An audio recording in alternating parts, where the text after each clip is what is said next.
Hello YouTube, Gladiator Beast YCS champion and 2009 World Championship competitor Mike Cohanham here.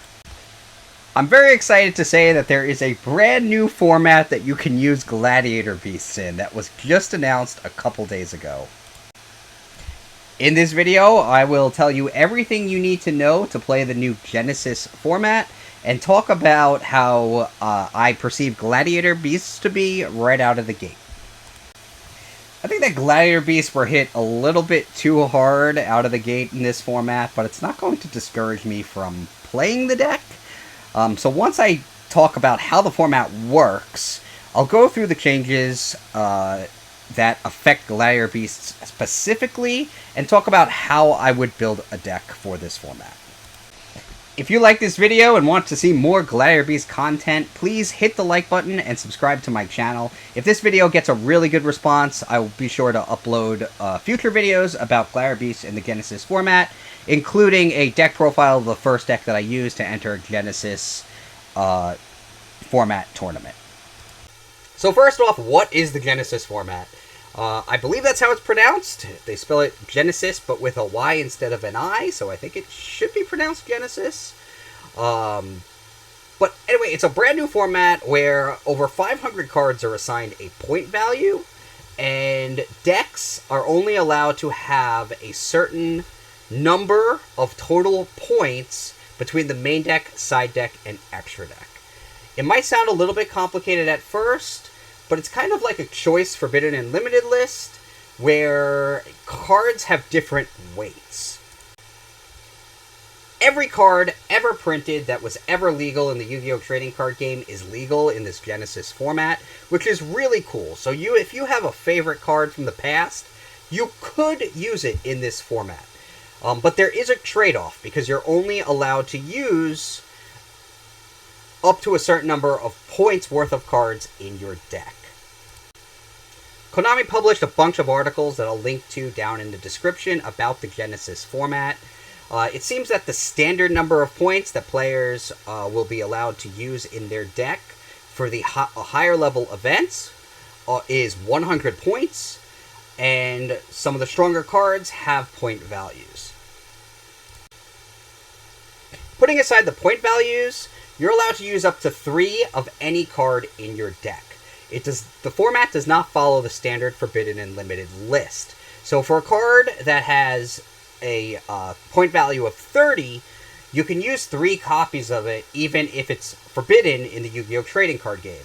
Pot of Greed, for example, is worth 30 points in the Genesys format, but you can use 3 copies if you don't use any other cards in your deck that total 10 or more points under the standard 100-point format. It sounds kind of complicated because there's so many cards that have point values and so many different combinations to add up to 100 points or fewer, or because the number of points that the tournament can run is variable and may even be higher or lower, the complexity kind of changes and even more combinations are available. But it is also an incredible test of deck building skill because of the number of combinations that are legal, and because there's never been a format like this. And I think that does have a lot of players very excited for this format. Konami has already said that the point values will change as the metagame becomes more defined. I think the idea is for the metagame to remain diverse. That was the impression I got from the articles they published. It seems that the only decks that they are determined to hit with higher point values are any FTK decks that emerge as a result of this new format.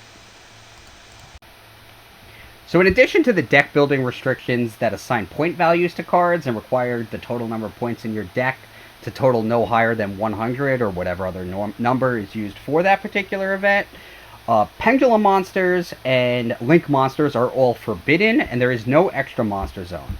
So this should be a tremendous appeal to players who play some of the retro formats, who think that the game kind of got out of control once the extra monster zone was added. So it should be a little bit simpler than the current advanced format in terms of gameplay, and I would imagine decks are overall weaker because of the point system making decks weaker. But the return of some forbidden cards that have point values assigned and can now be used kind of throws things off. It makes things a little complicated. So I'm curious to see which decks actually emerge on top early on, and more importantly, how strong those decks actually end up being out of the gate. Fortunately, there is a deck list tool that makes things a little bit easier. You can add... It has every card in the game with the assigned point value for the Genesys format. So if you build your deck on here, it totals up the points for you. So let's say I want to play 2 copies of Gladiator Beast Tamer Editor and Gladiator Beast Geysirus in my deck. Each copy of Tamer Editor and Geysirus is worth 20 points, so that would burn 60 of the points that I'm allowed to include in my deck. Let's say I want to play Gladiator Rejection as well. That has a point value of 20. If I include that, now I'm up to 80 points for Gladiator Beasts. So that's definitely a handy tool, which I'll also include the link to in the description, which I think is pretty useful for deck building. So here's the main page for the Genesys format that summarizes the rules. And on this page, you can also see what's most important, which is, well, I guess the rules are most important. But you can see the point value assigned to each card that has a point value assigned. Any card that's not on the list has a point value of 0, which means it doesn't contribute to the total number of points that you have included in your deck. You'll notice that a lot of the floodgates that stop the opponent from playing are 100 points. So if you choose to use a floodgate card in your deck, it will very often preclude you from using any other cards with point values in your deck. I'm going to make the box with my face in it a little smaller so it doesn't cut off any of the point values. You'll see, though, that a lot of the monster effects that you use from your hand during the opponent's turn to interact with them have small point values. You may have noticed that Ash Blossom and Joyous Spring is on this list at 15 points. You'll see that the Mulcharmy cards are on the list, with Fualos at 7 points, Meowls at 5, and Perulia at 10. I presume Fualos is deemed to be weaker without Link monsters in the metagame, which is why it's less points than Perulia. At least that would be my guess. And you'll actually see that Max C is also on this list with a point value of 50, which means that if you want to play 2 copies of Max C in your deck, you can if you don't use any other cards worth points. The 2 cards, though, there's 2 things that I really want to focus in on this massive list. And I think the first one I want to look at is actually Pot of Greed. Pot of Greed is obviously just a generically good card. And on this list, it's worth 30 points. It's forbidden in the Yu-Gi-Oh! TCG and has been for many, many, many years. But if you want to play 3 copies in your deck here, you can, but you'll only have 10 points left over in the 100-point format. I think that when I look at tech cards, I want to compare it with Pot of Greed. I think my kind of point basis for analysis is, would this be better in my deck than Pot of Greed? And that's not to say Pot of Greed is the best value for its number of points, but I think it's a really good benchmark, because we all know what Pot of Greed does. We all know it's a powerful effect. And it's easy to say, would I rather draw this card that I spent 30 points on, or would I rather have 2 more cards from my deck? So I think when I think about point values for cards, I always go back to Pot of Greed. And maybe my perspective will change as I learn more about the format, but I think that's a pretty good starting point for me. Now we'll look at the Gladiator Beast point values, which are absolutely brutal. First off, we lose Test Panther and Gladiator Beast Darius, because both of them are Link monsters, and they're not allowed in the format without an extra monster zone. We also lose the best partner theme, Tri-Brigade, because you can't use any of the Link monsters, so there's no point playing the Tri-Brigade monsters that just can't summon even Dragacies, or can't summon any of the Link monsters with their effects. So that's not great.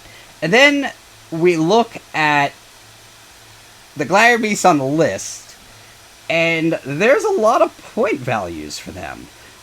to the point where some of them you maybe wouldn't even play as in-theme cards, because I think the techs are better that are just on the list, which is kind of wild. The cool thing about Gladiator Beast for this format is actually that it will play completely differently from any other Gladiator Beast deck that has ever existed. The first iteration of Gladiator Beasts used Seclutar to summon Heraclinos and then lock down spells and traps with Heraclinos. Then Geyserisk was released in Light of Destruction, and Geyserisk became the focus of the deck. That was true for a long time. Geyserisk would destroy cards, tag out, and maybe you would end your turn on Heraclinos to pin down your opponent's plays and close out the game. Tamer Editor got released, and he immediately became the focus of the deck, because you can just summon 2 level 5 or higher monsters, and then you could use those monsters as materials to summon Contact Views into Tamer Editor, then use Tamer Editor's effect to cheat out monsters like Gladiator Beast Domitianus, who was, again, released long after Heraclinos, Gladiator Beast Heraclinos, and Gladiator Beast Geyserisk. So Tamer Editor was a game changer and is the focus of the modern-day Gladiator Beast deck. At the time it was released, though, we were in a Master Rule where monsters summoned from the extra deck needed to be linked to a link monster or summoned to the extra monster zone. So that was terrible for Gladiator Beast. So that made them a lot weaker. Once that rule was changed, they got a lot stronger, and you were able to link away your Tamer Editor, bring it back with Gladiator Beast Comeback, and keep using its effects, since it's a soft once per turn, to just flood your field with powerful fusion monsters. So that's basically the modern iteration of Gladiator Beasts. But without link monsters, you can't do that. So you can't do that in the Genesys format. But at the same time, this is not a Geyserisk deck, and this is not, this is not just end on Heraclinos and cross your fingers and hope Heraclinos can win you the game. We do have Gladiator Beast Domitianus. We do have Gladiator Beast Tamer Editor. So we have some of the strongest Gladiator Beast fusions ever printed, but we don't have access to the link monsters that let you recycle them and keep using their effects in one turn. So this is actually a really interesting format for Gladiator Beasts, because nothing like it has existed. Now let's take a look at these point values. Geyserisk at 20 points. I don't know the real strength of the format, so I don't know that Geyserisk is the powerhouse that a 20-point assignment seems to make it sound like it should be. Tamer Editor at 20 points. I mean, Tamer Editor's nuts. I get that Tamer Editor's nuts.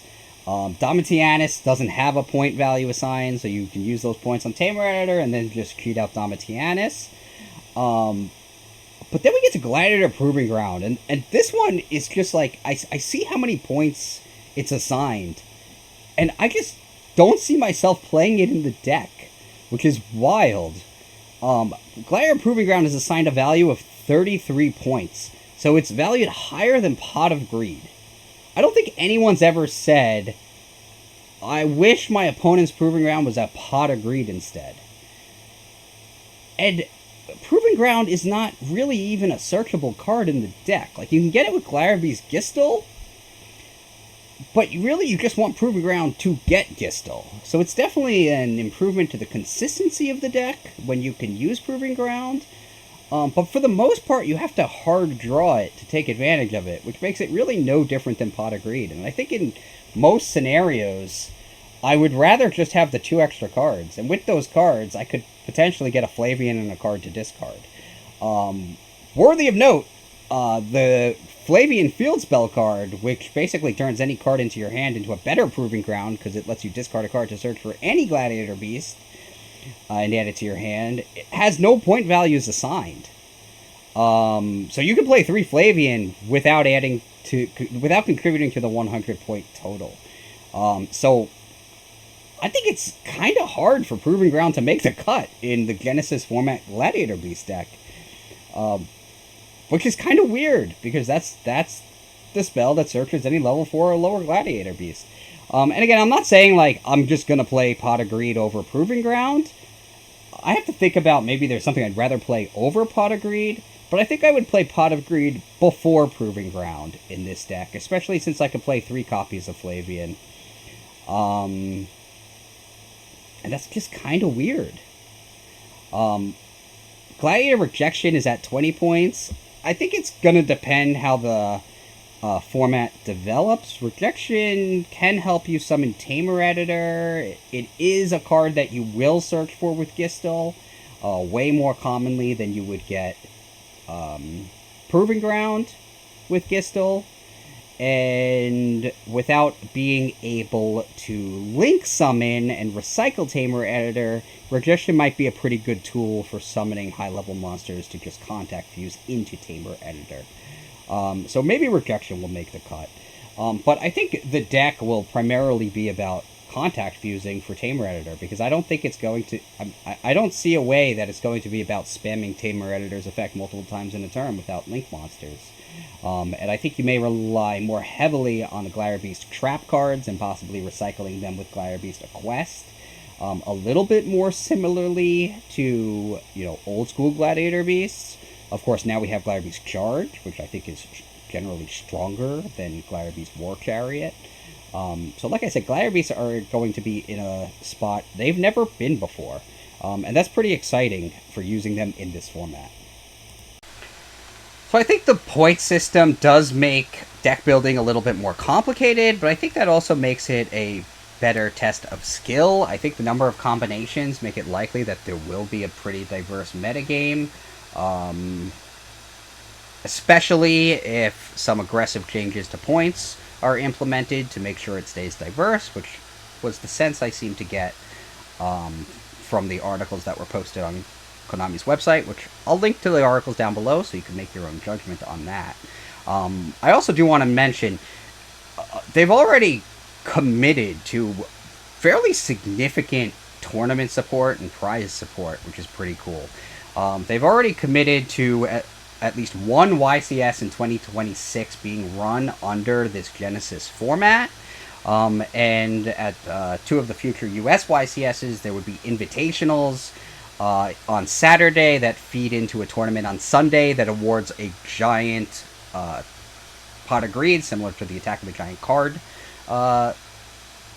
giant cards, as well as a Shonen Jump Dark End Dragon prize card. So giving a Shonen Jump prize card as a prize for the Genesys format, the main Genesys format event at a YCS, is pretty significant.